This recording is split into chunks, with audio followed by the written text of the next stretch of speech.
Assalamualaikum warahmatullahi wabarakatuh. Apa kabar anak-anakku sekalian pada pagi hari ini? Ustazah harap kalian semua masih dalam keadaan sehat dan tentunya masih tetap bersemangat mengikuti pembelajaran dari rumah.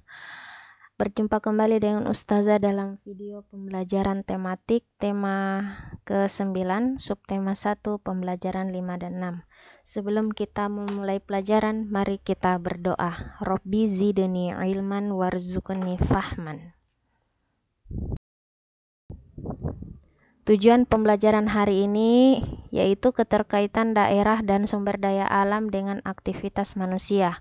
Contoh cara melakukan wawancara dan pelaksanaan hak dan kewajiban terhadap lingkungan. Nah, untuk lebih jelasnya mari kita sama-sama membaca artikel berikut. Beni begitu kagum akan semangat para petani. Para petani bekerja keras mengolah tanah dan menanam berbagai jenis tanaman. Mereka bekerja keras untuk memenuhi kebutuhan. Menjadi petani banyak dilakukan oleh masyarakat yang tinggal di pegunungan, dataran tinggi, dan dataran rendah. Masyarakat yang tinggal di daerah pesisir pantai, mereka banyak yang menjadi nelayan. Mereka semua bekerja keras untuk memenuhi kebutuhan hidupnya sendiri. Hal ini menunjukkan adanya keterkaitan daerah dan sumber daya alam dengan aktivitas manusia. Nah, anak-anakku sekalian, untuk masyarakat di daerah pantai, aktivitas mereka itu kebanyakan seperti menjadi nelayan dan pantai juga bisa menjadi objek pariwisata. Kemudian untuk masyarakat daerah laut, kita bisa memanfaatkan hasil laut seperti ikan, mutiara, kerang, dan lain-lain. Kemudian di laut juga bisa melakukan kegiatan pengeboran sumber energi minyak bumi dan bisa juga dimanfaatkan sebagai wisata bahari. Untuk masyarakat daerah sungai, itu bisa melakukan aktivitas seperti melakukan pengairan bagi pertanian, kemudian jalur transportasi, kegiatan usaha ekonomi seperti mendirikan pasar terapung, serta bisa juga digunakan sebagai objek wisata.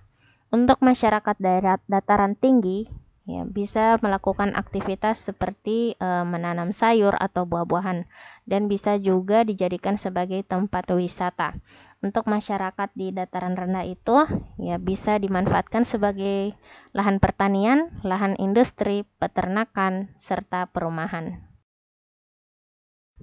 Nah, di sini kalian bisa membaca secara mandiri bacaan yang berjudul Konservasi Elang di Halimun Salak.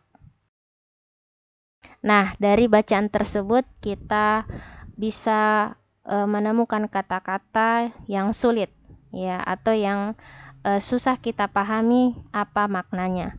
Yang pertama, konservasi. Konservasi itu artinya pemeliharaan dan perlindungan sesuatu secara teratur untuk mencegah kerusakan dan kemusnahan dengan jalan mengawetkan atau pelestarian. Kemudian habitat. Artinya tempat hidup organisme tertentu atau tempat hidup yang alami. Kemudian populasi, artinya jumlah penghuni baik manusia maupun makhluk hidup lain pada satu daerah tertentu. Nah, dari bacaan di atas tadi, dampak kegiatan manusia terhadap populasi elang Jawa, yaitu adanya perburuan, adanya alih fungsi hutan, adanya kerusakan habitat, dan perdagangan ilegal. Nah, salah satu kewajiban manusia adalah menjaga lingkungan alam. Salah satunya melalui konservasi lingkungan alam. Nah, berikut ini adalah contoh laporan hasil wawancara.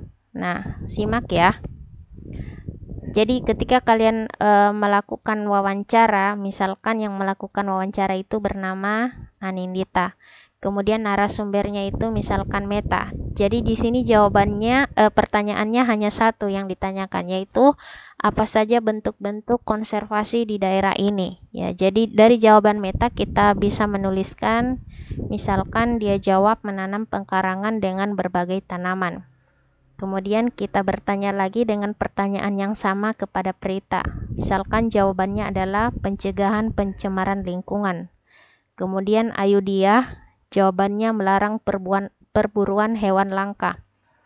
Dan Lovdisia, jawabannya melarang perdagangan hewan langka. Dan Zakia, jawabannya reboisasi. Nah, ini adalah contoh laporan hasil wawancara.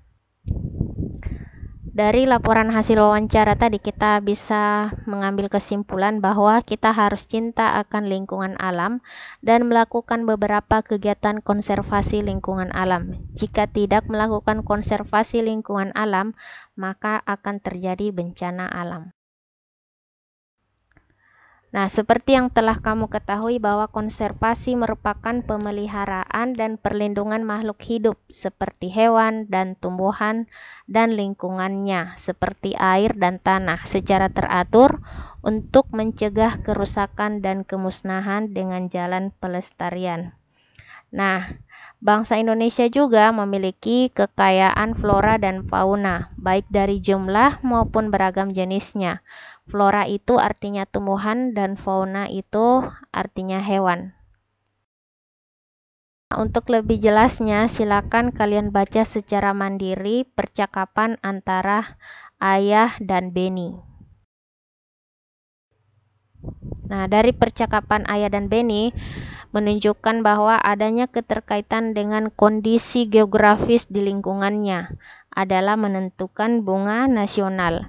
Jadi bunga nasional setiap negara itu berbeda-beda ya. Misalkan Indonesia memiliki bunga nasional yang bernama melati. Nah, seperti ini gambarnya. Kemudian untuk negara Jepang, dia memiliki bunga nasional seperti sakura. Dan negara Belanda memiliki bunga nasional seperti tulip. Nah, bentuk-bentuk pelaksanaan hak dan kewajiban sebagai warga negara terhadap lingkungan. Yang pertama, kewajiban kita terhadap hutan yaitu melakukan reboisasi atau menanam pohon di hutan atau tanah yang gersang atau gundul. Kemudian tidak menebang pohon sembarangan, tidak membuang sampah di hutan. Kemudian kewajiban manusia terhadap sungai, tidak membuang sampah ke sungai, menanam pohon di sungai, dan tidak mendirikan rumah di pinggiran sungai. Adapun kewajiban manusia terhadap hewan yang terancam punah yaitu tidak melakukan perburuan, menjaga habitat hewan langka yang terancam punah, dan tidak menjual belikan hewan langka. Serta kewajiban manusia terhadap pohon yaitu menanam pohon di sekitar pekarangan, merawat pohon dengan baik, serta menanam kembali pohon yang telah ditebang. Nah, demikian pembelajaran hari ini. Ustazah harap semoga kalian paham ya. Jika ada yang kalian tidak pahami, silakan bertanya ke orang tuanya atau ke ustazah. Dan jangan lupa seringlah untuk mencuci tangan. Demikian pembelajaran hari ini. Ustazah tutup dengan membaca doa kafaratul majelis. Subhanakallahumma wa bihamdika asyhadu an la ilaha illa anta astaghfiruka wa atubu ilaik. Wassalamualaikum warahmatullahi wabarakatuh.